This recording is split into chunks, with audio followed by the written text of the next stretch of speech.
The process of raising money from an investor is, a friend of mine once joked, he said it's the process of young men and women seducing old men and women. Um, you're essentially trying to get them to look at you and to see themselves in you, and say, oh yeah, that's just like me, that's just how I think. I would do that if I wasn't so busy. The reality is I'm lazy now, but I would do that if I wasn't so busy.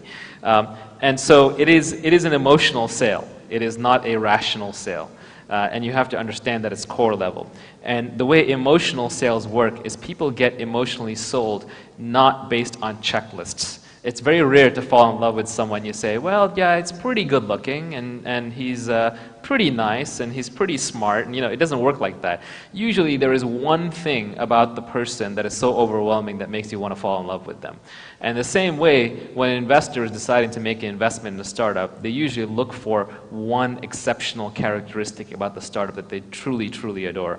So there are 4 categories, I think, of things in which you can really excel. And it's important to be reasonable in all of them, but you want to just knock it out of the park. You want to be very, very good in one of them. And so those 4 categories normally are team, which is, do you have a really high quality team, very smart people who have obviously accomplished good things, gone to good schools, or have just built neat things in their spare time. The school thing is actually a little overrated. That's actually less important. It's more about just what have you done. If you can show that you have done something exceptional other than starting this company, that's a huge thing. Y Combinator, in fact, I think their main screening question is, besides starting this company, what is the most important thing you've done in your life? Or what is the most impressive thing you've done in your life? So be prepared to answer that question. The second thing is product. If you've built a product, it should look and feel good and be slick and high quality. I think a lot of entrepreneurs make the mistake where they show investors sort of half-finished products or not working products and then try and explain their way around it. The reality is investors are users also, so they're highly visual. They want to see it, they want to play with it, and they'll make up their mind very quickly.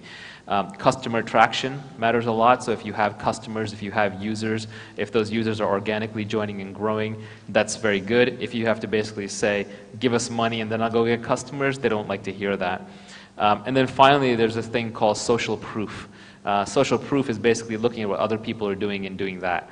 So in the investing context, what it means is if you have one investor committed, very often you can get more investors interested. Or if you have a famous entrepreneur or an advisor who's very knowledgeable involved with a company, that can help bring in investors. So those are the 4 criteria that I think most investors look at, and you really want to be exceptional at least one of them.